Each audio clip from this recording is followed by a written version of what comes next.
Uh, It'd say boy and put a K on the end. Boeck. Boeck. Yeah. All right. That happens in western Iowa. Out in Milwaukee, it gets different too. But we say try to answer to anything. But all right. If you're asking, it's Boeck. Very good. Appreciate it. Okay, go ahead and raise your right hand. Excuse me. All right. Do you swear or affirm the testimony you're about to provide is true and accurate? Yes. Okay. I know Chuck told you can move the mic around, but you can move that bass around too. Okay. As long as we can hear you, okay. Thanks. All right. Mr. Jorde? Thank you. Please state your name. Alan Gaylord Boeck.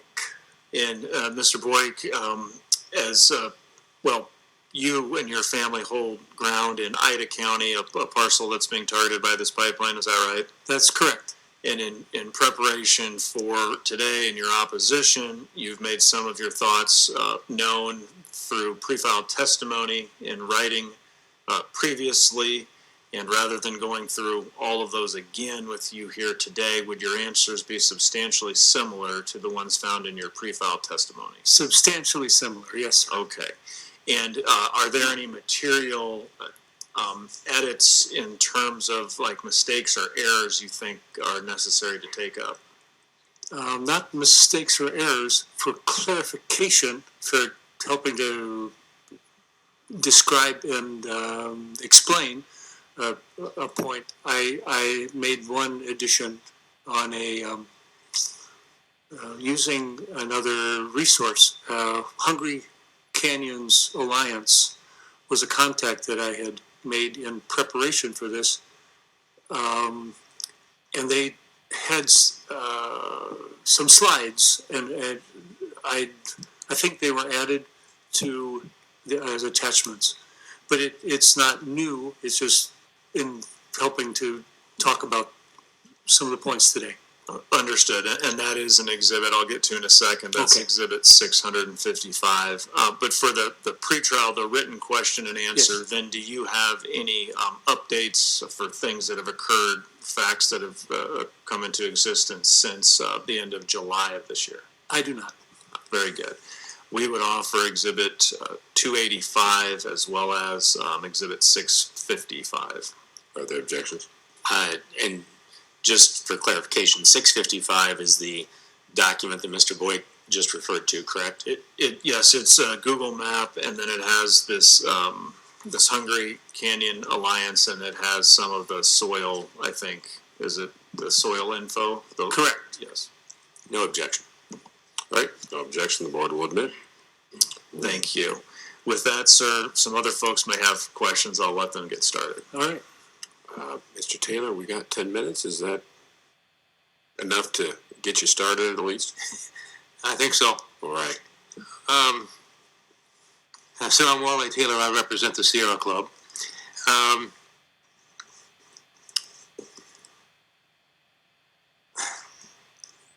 I'm not sure how to ask this exactly without getting an objection, but I'll try it.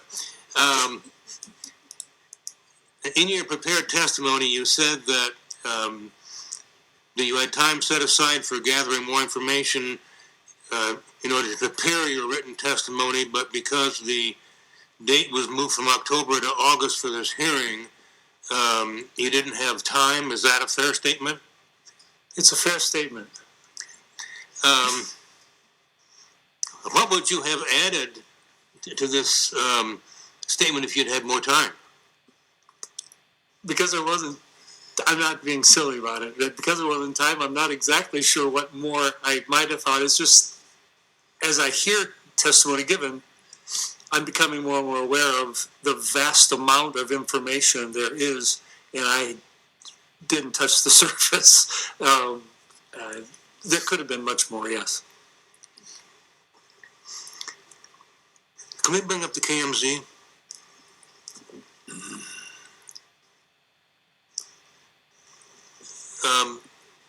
Does this look like your property? It does. In your prepared testimony, you mentioned that this is loess soil. Yes. We've heard some prior testimony about that, but in terms of your property, I wasn't sure from your prepared testimony why you believe that that's a significant issue here with respect to the pipeline? Actually, all of western Iowa, from sort of corner to in a half circle down to a couple counties on the southwestern corner of Iowa, is all loess soil.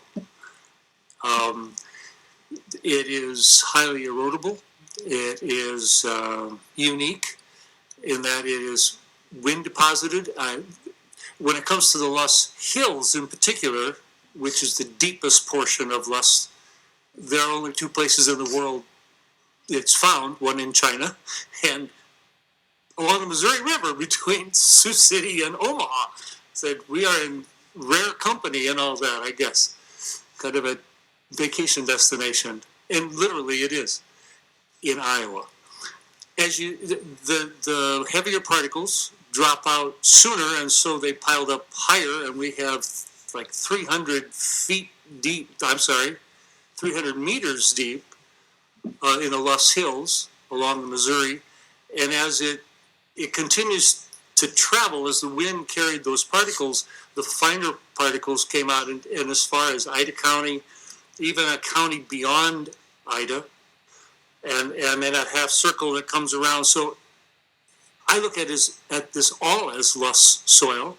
It has been wind deposited and has some unique, highly erodible characteristics to it that are a concern with the pipeline coming in. So specifically, why is that a concern in terms of the pipeline being constructed on your property? Well, if you taught me how to do this, the green portions here are terraces, and my dad chose to use push-up terraces, so the green is non-crop soil stabilization vegetation on the back side of the terrace. For the record, what's a push-up terrace? Oh, okay, very good. Some terraces are able to be farmed over. They're more of a hill. They still follow the topographical line around the hill, but they're able to be farmed over. Push-up terraces are very steep on the downside. The downside. Thank you very much. Very steep there, and then they form a reservoir of sorts, which catches the water and allows it to be absorbed into the ground instead of run off. So here in this portion, we have two push-up terraces, which also tells you that this is the steepest part of the farm. This partial, there's a, let's see where I'm at. There's a road. Yes, I believe this is Noble Road, and then on the other side there's Market. The farm in the bigger section is between it's a mile, about 167 acres total. The parcel affected is in this center portion, and this becomes then the highest point across that stretch. So the pipeline is going through the highest point, cutting through two terraces down to the river. This is the Soldier River that runs. This is also then the north boundary of the farm. The division was arrived at that halfway through the Soldier would become the property line. This little edge diagonal here, at least as much as I know, has running water in it most of the time, but is able to be crossed with machinery. For the record, that's the green diagonal area that goes from northwest to southeast. Correct, and it runs from southeast to northwest to the Soldier River, which then runs on and eventually to the Missouri. Okay.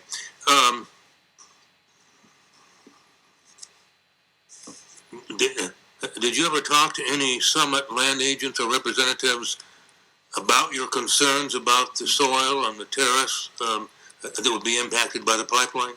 I have not. I live in Wisconsin, my two other brothers who are also owners in connection with Dad. One is my youngest brother's also in Wisconsin, and the other's in Nebraska, in Omaha. My dad was contacted by land agents from Summit multiple times. At no time along the way did he ever say, yes, let's talk more. It was actually, no, I'm not interested, over and over and over. And how old is your father? At this point, today he's 93. When this began, he was 91. And, and quite an active 91. And this has drastically changed his activity from 91 to 93. And I don't know if that's something to get into now, but it's been an issue. So Okay. So, I guess to follow up, what discussion did your father have then with the land agents about the impact of the soil on the terraces? I'm sure he did not discuss this with them. Okay. He did not want to give them much of the time of day. He was pretty insistent. We're not interested in the pipeline, was his consistent answer.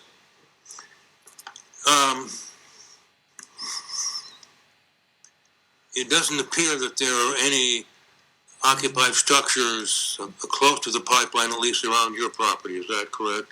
There's off the what's visible now. There are a couple of houses, acreages that have tenants, but no, there's not large populations. It would be single house dwellings. I don't know if we can be pulled out a little farther. I can show you where there's a home that would be in the, sorry, I don't want to hit this laser in your eyes. There'd be a home here, but that would be uphill from there. We've got two parcels of houses on this end, and then there's an acreage up in this corner that was separated when these farms recently, when my dad was involved in making some purchases, that was separated for separate residential use. They're no longer part of our property. They belong to someone else. Okay. So for the record, these occupied structures, one is northeast of your property, one is southeast of your property, and there are two more or less directly to the west. Is that correct? That is correct. Okay.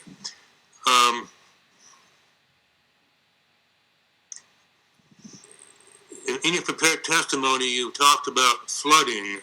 How do you think that would be impacted by the pipeline, or vice versa? How would the flooding impact the pipeline?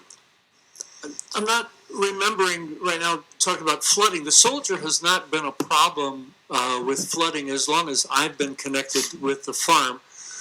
But if it were to flood, and maybe that's what I had been talking about, if it were to flood, this loess soil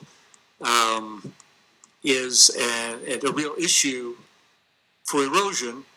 And where the pipeline is proposed to come across the river, and they are speaking of digging down on our side of the Soldier, burrowing under, and then coming up on the other side. And any disturbance of loess soil from its original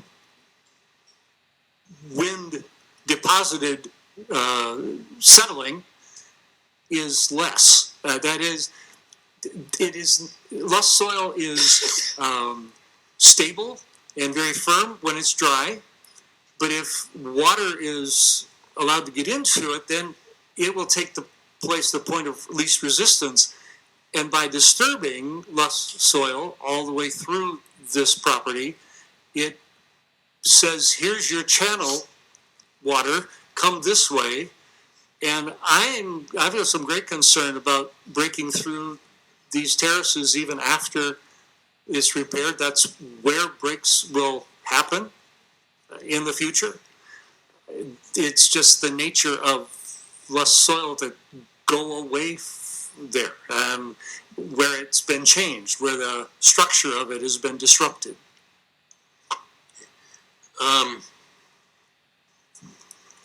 In your prepared testimony, you take issue with the whole concept, it looks like, of the capturing the CO2 and sequestering it, and you talk about a process based on misinformation. What makes you think that this is not scientifically based? I think for our purpose here, there's been so much discussion on both sides of the aisle of value, and then the debate goes on. I think that debate needs to just continue. I'm not an expert enough to say this side's right, this side's wrong. I know from everything I know about CO2, it is in its natural state, it is extremely valuable. We wouldn't have food supply without it. What's dangerous about this has been mentioned over and over and over again, of condensing it and supercritically condensing it to the point where it is something different much different than it appears, and is available naturally, and becomes, in that sense, a very dangerous thing. I'm not sure I'm getting at all the question with that one, but. Well, have you done any of your own research? As research in terms of the viability of carbon capture and sequestration? Back to carbon capture, thank you.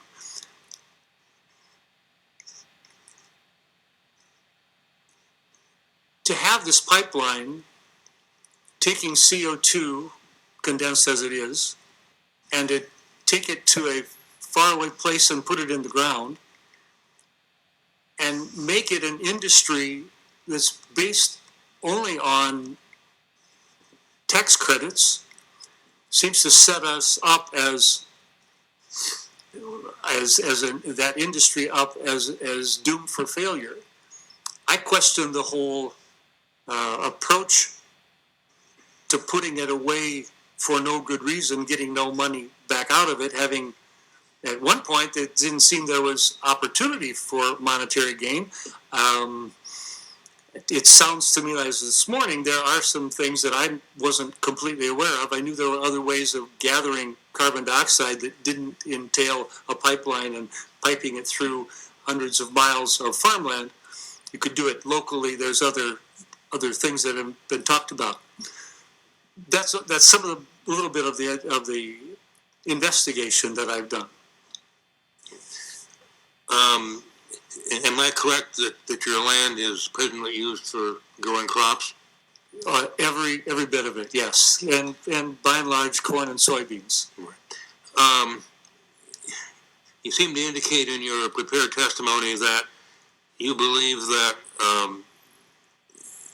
the pipeline would impact the fertility of the soil and the crop yield. What basis do you have for saying that? In one of the slides that I hope to present in a bit, the way a pipeline is put into the ground is laid in. It wasn't carbon. I need to be fair. I don't believe it was a carbon capture hazardous pipeline, but it was the size of that pipeline, and a large V is cut into the soil, so they can get at welding, and they can get it at the right level, get it leveled, and all that material taken out then is put back. Well, it doesn't get put back in the same layering, so the topsoil is on the top and the subsoil is on the sub with a bulldozer. The promises are made. We'll filter it out, separate it out, sift it out, this pile there, and we'll put it back in order. one, it doesn't work that way with a bulldozer. Two, once it's put back, it is not the way it was there laid down by nature, by the wind itself, and is less stable by nature, by its very. So that was the concern I was talking about in pre-filed testimony. Okay. You kind of anticipated my next question.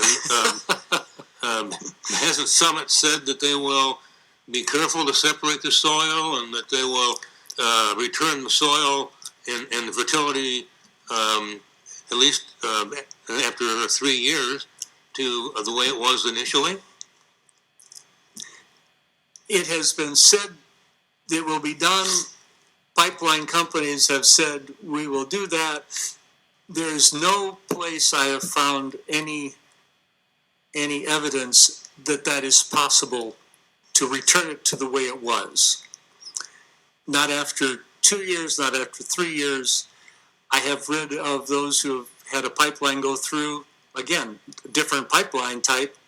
At 45 years later, they still don't have the kind of crop yield that they once had because it's been all turned inside out, upside down, jumbled together. And again, I take it from what you've said before that there were no discussions with Summit about the impact of the land and the extent to which they would take care to return the land like it was? Correct. There is a promise I've heard. I've not seen one in writing. I take that back. I believe in the easement there is reference to putting it back as practically possible, or it's a very much a Summit carbon favored kind of comment. It's not promising it'll be like it, but hey, we're gonna give it the old try is kind of the way it comes off, and I think it'll be less. Or some might say it's lawyer language. Well, yes, that.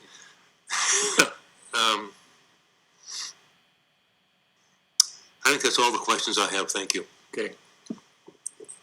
Okay, so I don't have any other placards up, so if we don't, Ms. Kaufman does. I can wait till afterwards if you want a break now. Yeah, that's fine. If there was no other questions, I was just gonna have Mr. Jorde do redirect and. I have some questions too, but I'll wait until after the break. So, but it looks like we have questions. So I've got Ms. Kaufman, Ms. Hayek, Ms. Coles, and Ms. Grierhagen. So you can go ahead and get down, but you will still be under oath when we get back, and we will remind you again. So Yes. thank you, and Should I take my things with me, or it's up to you. We're not going to snoop. it's not about snooping. So we'll be back at roughly 1:20, 1:25.